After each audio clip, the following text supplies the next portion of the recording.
जी मैं वोटर हूँ और मैं आया हूँ अपना शनाख्ती card election commission of Pakistan के नुमाइंदे को दे रहा हूँ। इन्होंने वेरीफाई किया। फिर मैं यहाँ पे आता हूँ, यहाँ पे प्रिजाइडिंग ऑफिसर खड़े हैं। प्रिजाइडिंग ऑफिसर मेरा आईडी कार्ड चेक करते हैं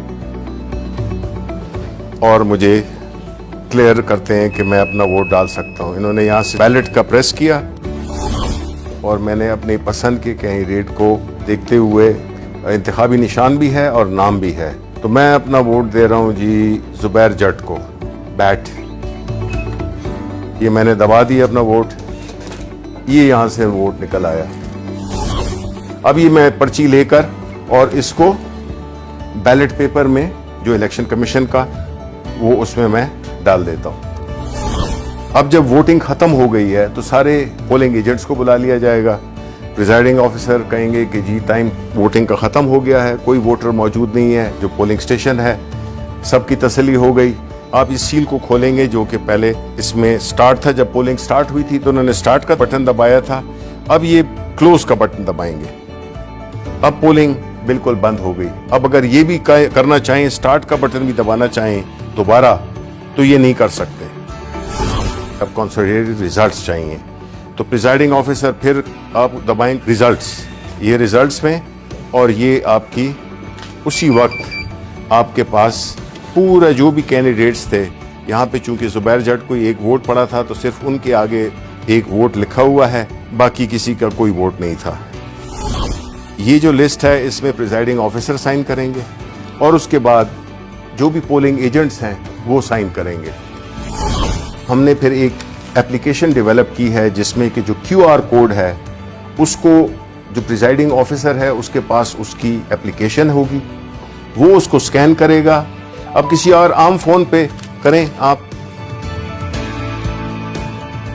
अब ये है जो एप्लीकेशन के साथ है, वो जो ही किया है आपने देख लें कि वही रिजल्ट जो कि इसके हैं वही रिजल्ट आए हैं। इसको हमने रिले करना है वापस इलेक्शन कमीशन ऑफ पाकिस्तान के हेडक्वार्टर को। वो फिर एक टेक्नोलॉजी जिसको कि ब्लॉकचेन टेक्नोलॉजी कहते हैं, उसके इस्तेमाल से कुछ सेकंड में ये जो है तो रिले हो जाएगी और पहुंच जाएगी एक बहुत ही छोटी फाइल की सूरत में, किलोबाइट्स में मेरा ख्याल है, किलोबाइट्स में पहुंच जाएगी। तो ना सिस्टम बैठेगा और ना कोई और कॉम्प्लिकेशन आएगी।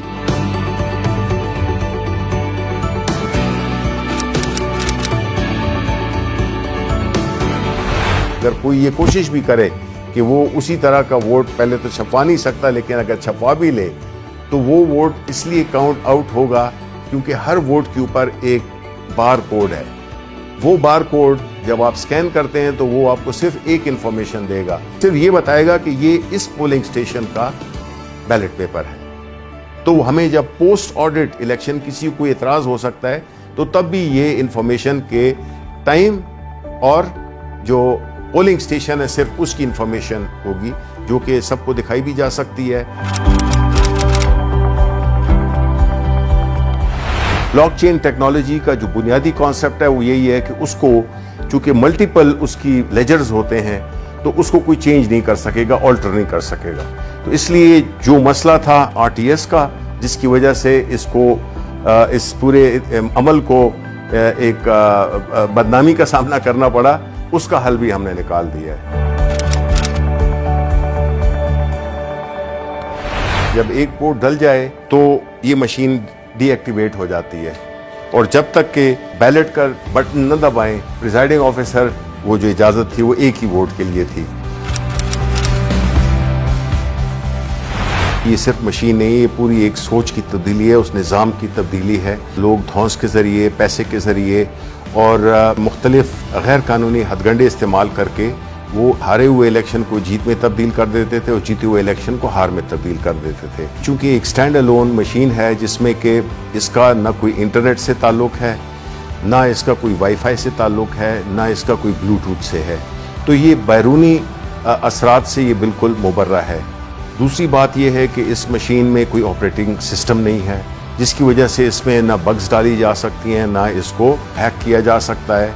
जो कोई बदउनवानी हो सकती है या कोई शैतानी हो सकती है कि कोई इसमें एल्फी डाल दे बटन्स में, तब भी इसकी मशीन की परफॉर्मेंस में फ़र्क नहीं पड़ेगा।